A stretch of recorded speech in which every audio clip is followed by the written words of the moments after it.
Ngayon nga umaga mga kabikulana, ayan, nandito na naman tayo sa ating taniman para mag-update sa inyo sa aking mga pananim at para makita nyo rin kung ano yung pinagkakaabalahan ko araw-araw. Ayan, bago nga pala ang lahat, ayan, welcome back sa aking munting channel, Bicolana Vlog. Ayan, for today's video, nandito na naman tayo sa aking munting hardin.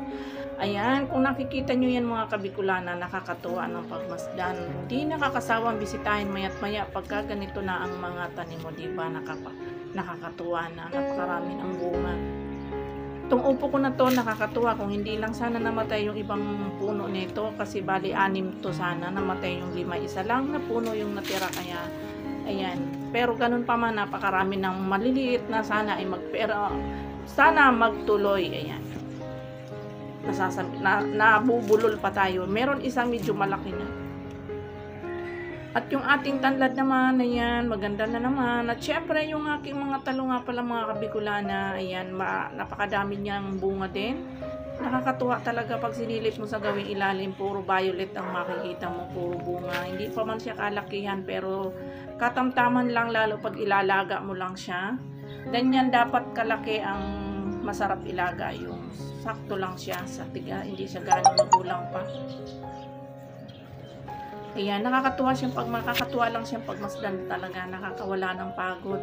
Ayan, ito nga pala ang dahilan bakit ako laging wala sa aking mga kadalasan. Pag nag-premiere ako ng 8:30 ng umaga ay wala pa ako nawawala ako dahil minsan tinatanghali ako dito sa ating taniman dahil nagdidilig, nagagamas, tinatanggal ko yung mga malalaking damo na kasi para yung halaman is hindi papanso.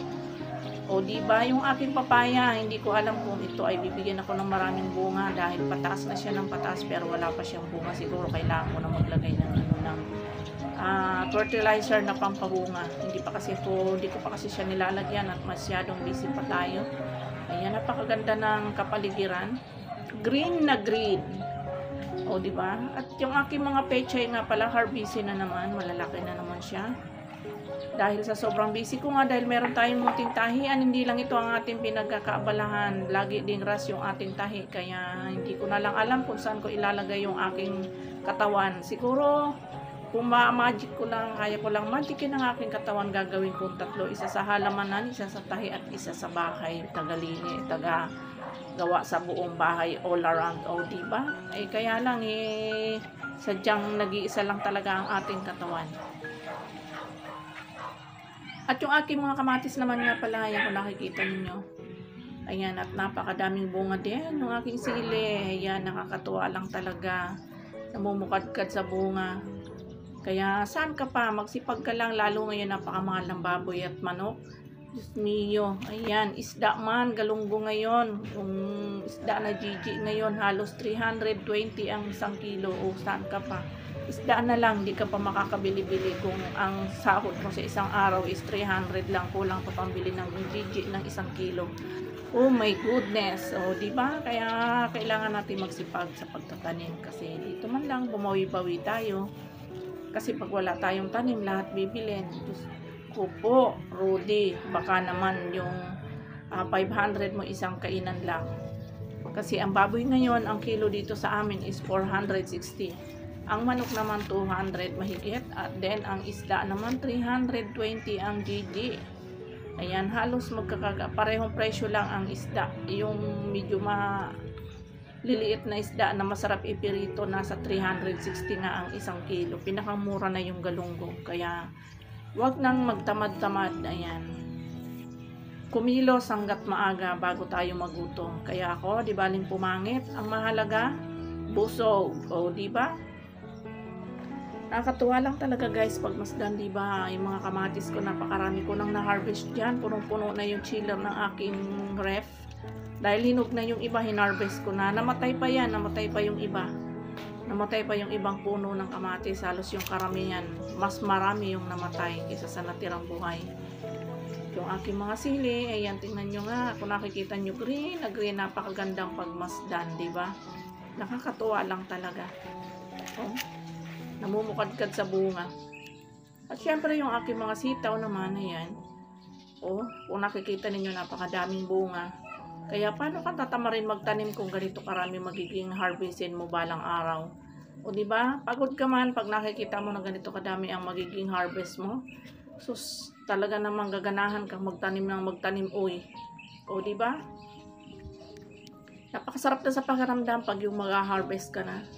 Ayan. Hindi ko pa yan masyadong natututukan dahil busy tayo sa tahi. Dahil laging ras ang aming tahi, kaya hindi natin siya natututukan. Pero ganun pa man, nagbigay pa rin siya ng napakadaming bunga. Kaya maraming salamat talaga, Lord, sa biyaya na pinagkakalob ninyo lagi sa araw-araw sa amin at sa akin. Ayan, sa patuloy na binibigyan ako ng lakas ng ating Panginoon.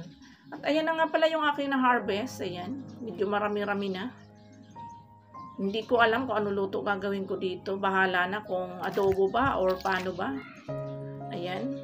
At medyo sinipag na nga tayo mag-harvest. At kahit na medyo mainit na, medyo tanghali na, sige lang dahil hindi alintana yung init pagka ganyan naman kadami ang mga harvest mo, o diba? At syempre ito naman yung aking mga bataw. Ayan. Yung mga bataw ko nga pala napakarami din bunga. Sino ba dyan yung kumakain ng bataw? Yung ibang nag-iinarte ayaw at makatalaw sa lalamunan. Sus, ampti naman. O diba?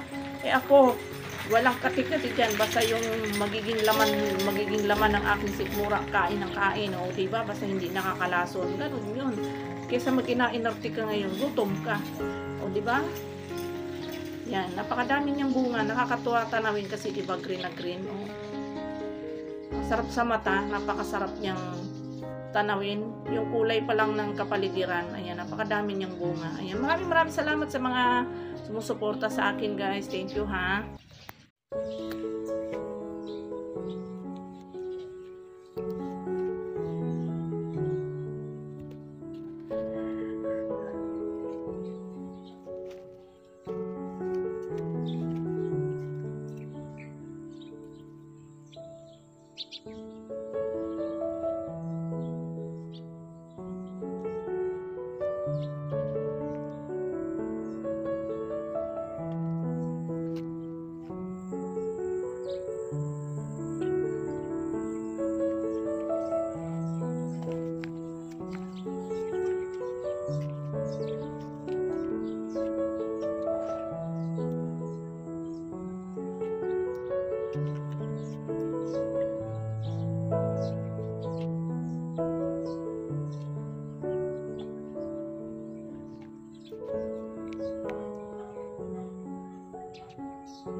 Ayan, at hanggang dito na lang muna mga kabikulana ang ating vlog. Ayan, maraming salamat nga pala sa pagsama ninyo sa akin sa paglibot dito sa aking munting hardin. Ayan, maraming salamat. Sa mga hindi pa nga pala nakakapag-subscribe sa ating channel, ayan, pahit ng notification bell na rin para updated kayo sa ating ina-upload araw-araw. Ayan, maraming salamat guys. See you next vlog.